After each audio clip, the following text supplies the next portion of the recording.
И повторно сме назад во студиото на Алфа телевизија. Како што ви најави и Слободанка, следуваат минутите за последната тема или последниот разговор за ова утро. Ке зборуваме за биоотпад, како правилно да се употребува и да се постапува со биоотпадот. Ке објасниме што е биоотпад, а сето ова е чекор поблиску до циркуларната економија. Наши гости ова утро се господинот Кирил Ристовски, председател на Сдруженијето Флорозон, и Тамара Радовановиќ Ангелковска, која што е проектен координатор во РЕЦ, односно Центар за ресурси во животната средина. Така. Добро ви утро. Ви благодарам што ова утро сте заедно со нас, секако со нашите гледачи, и ке зборуваме за нешто што е многу актуелно последниот период, а кај нас е се уште некако непознато. Дури и еве на почетокот, пред да влезете овде, мене ме запознавте што точно значи биоотпад, ама за почеток би сакала да кажете збор-два, да ги представите вашите здруженија од каде што доаѓате. Значи, кој е Флорозон и кој е РЕЦ, односно ресурсниот центар за животна средина. Еве, со кој сака прв, нека почне. Може Кирил да почне. Да, благодарам. Пред се благодарам за поканата и поздрав до гледачите на Алфа телевизија. Се надевам дека емисијава ќе делува едукативно до вашите гледачи и ќе даде дополнителен придонес во решавањето со оној проблем со кој што секојдневно се соочуваме, тоа е справување со количините на отпад во нашиот град. Флорозон е невладина организација која што е формирана сега веќе далечната 2005 година. Мисијата на организацијата е да се залага за реформи во областа на животната средина, а во домашната и меѓународната јавност сме препознаени како активни чинители во доменот на хоризонталните теми од областа на животната средина, тоа пред се пристапот на информации, учеството на јавноста во носење на одлуки и пристапот до правда за прашања поврзани со животната средина. Централни теми покрај овие се секако управувањето со отпадот, климатските промени, управувањето со водите, квалитетот на амбиенталниот воздух и зачувување на природата и незините ресурси. Добро утро, Иргина. Благодарам за поканата да бидеме дел од вашата емисија. Се надевам дека ќе ги поттикнеме гледачите да размислуваат малку повеќе и да делуваат за биоотпадот после нашата емисија. Центар за ресурси во животна средина РЕЦ Северна Македонија е невладина организација која што работи од 2019 година. Ние работиме најмногу во полето на едукација за животна средина и климатски промени. Работиме во полето на управување со отпадот.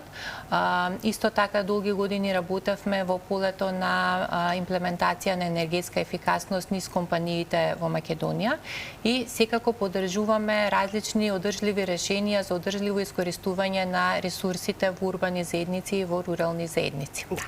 Сега, она што ни е наша тема денес, а тоа е биоотпад. Многу е важно да знаат гледачите што е биоотпад. Така. Биоотпадот е биоразградлив отпад, кој што е од растително и животинско потекло. Тоа се, например, лушпи од овошјето, лушпи од зеленчукот, исто така јајца, некои други видови на отпад од типот на талок на кафе, чај. Зелениот отпад исто така спаѓа во биоотпад. Тоа се отпад од растенијата, лисијата, гранките и така натаму. Сето тоа представува биоотпад и е можен да се селектира и да се третира како да се преработува и да се третира како ресурс, а не како отпад кој што завршува на нашите депонии. Да. Сега, зошто е важно правилно да се складира или да се реупотребува овој биоотпад, кој што доаѓа од растенијата повеќе и од животинско потекло, ама повеќе од растенијата? Правилното управување со овој вид на отпад е од суштинско значење, затоа што пред се во високо развиените земји овој вид на отпад се смета за вреден ресурс, кој што има соодветна финансиска и материјална вредност. Кај нас е обратно. Значи, ние го сметаме за класичен отпад и најчесто завршува заедно со цврстиот комунален отпад во депониите широм земјава, без да знаеме дека како таков он создава дополнителни притисоци врз животната средина. Органската отпадна маса под влијание на атмосферскиот воздух и атмосферските влијанија започнува процес на аеробна ферментација и дигестија и при тоа ослободува значителни количини на CO2, значи на аглерод диоксид, сулфур, метан и така натаму амоњак. Меѓутоа, дополнително прави притисок врз квалитетот на подземните и површинските води, затоа што во фазата на неговото разградување се слободуваат и известна количина на штетни течности и токсини кои што доаѓаат во допир со овие водни тела. За да се превенираат ваквите состојби, значи неопходно е да се воведе соодветен начин на правилна селекција и негова понатамошна реупотреба. Како што кажав, во Европската Унија ова е решено на системски начин и најголемиот дел од ова органска отпадна маса завршува во посебни постројки во кои што се врши така наречено компостирање и во таа фаза на преработка се добиваат две клучни елементи. Првата компонента е органски компост, кој што служи како органско ѓубриво во земјоделското производство, меѓутоа и во градинарството исто така, а од друга страна се добива и биогаз, односно биометан, кој што понатаму може да се користи како енергент за производство на електрична енергија, топлинска енергија и така натаму. Значи има навистина големи придобивки, голем бенефит од биоотпадот. Кажавме дека тоа се лушпи, остатоци од овошје, зеленчук, еве да не сватат по-убаво гледачите. Значи секој од нас дома може да си го селектира, така, да го става во кеса. Лушпите од овошјето, од зеленчукот, од јајцата, како што кажавте, од цвеќињата и сега треба да се селектира. Кај нас? До каде е оваа ситуација? Имате проект кој што вие сега веќе во тек, имате соработка со неколку скопски општини. До каде сме ние со сето ова, со селектирањето на биоотпадот? Да. Значи, ние започнавме со проектот кој што се вика граѓански активизам за циркуларна економија за управување со биоотпадот во 2024 година. Проектот е финансиран од швајцарската влада и поддржан од швајцарската амбасада во Македонија преку програмата на Civica Mobilitas, кој што ја имплементира МЦМС, НИРЕК и НГД. Имаме повеќе компоненти во проектот. Едната компонента е едукативната компонента во која што опфаќаме ученици од основните училишта од три партнер општини на нашиот проект, тоа се општина Карпош, општина Кисела Вода и општина Ѓорче Петров, кои што доаѓаат во биотехнолошката лабораторија во Скопје и преку преработка на биоотпад по пат на експеримент добиваат нов производ и ја гледаат новата вредност на биоотпадот. Не е повеќе отпад, туку е ресурс, производ кој што може понатаму да се користи во фармацијата, во козметиката и во прехранбената индустрија и така натаму. Втората компонента, ние работиме сакаме да направиме пилот проекти за селекција на биоотпад во овие три општини, кои што ни се партнери на проектот, кој што сега започнува. Значи, дело избрани згради и зелените пазари во овие три општини ќе селектираат биоотпад.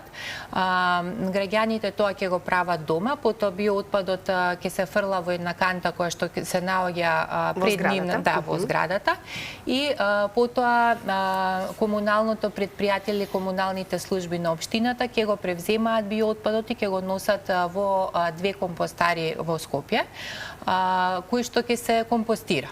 Значи, од биоотпадот ќе добиеме компост, кој што потоа може да се употребува за, например, за ѓубрење на зеленилото во град Скопје или земјоделците може да го купуваат, ние како приватни граѓани исто така.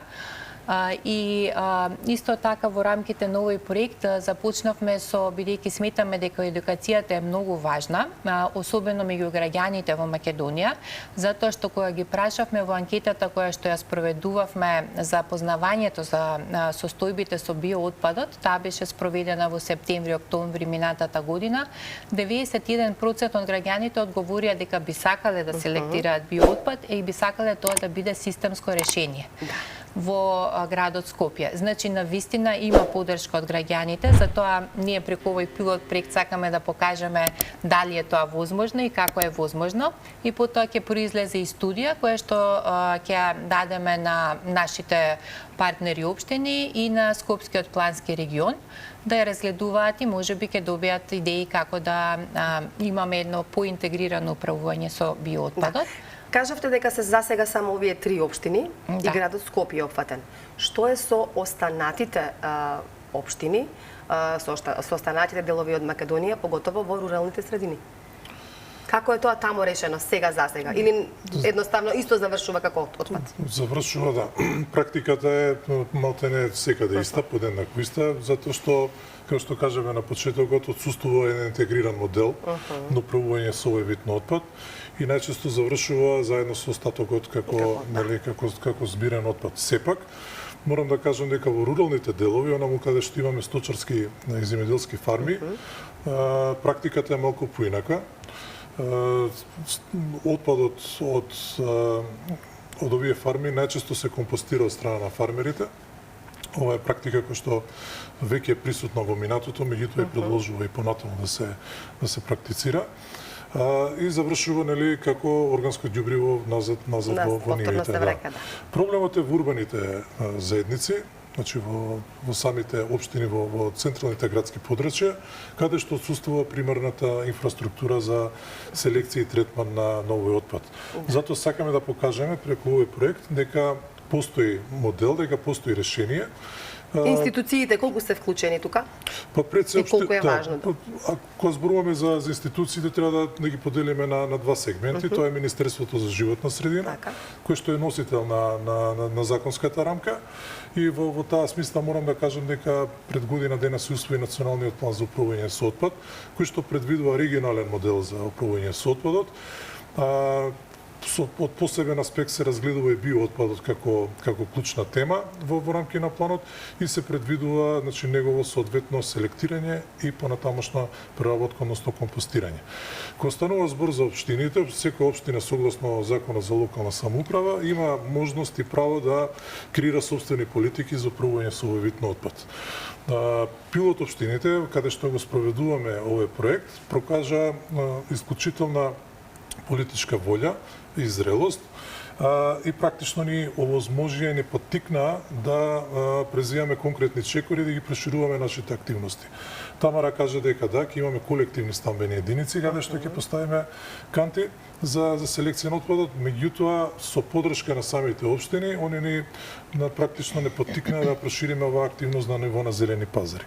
Така да сметаме дека импактот ќе биде значителен и ќе решиме двоен проблем. Прво со количината на отпадот и второ ќе овозможиме зголемена маса на преработен биоотпад во вид на компост. Да.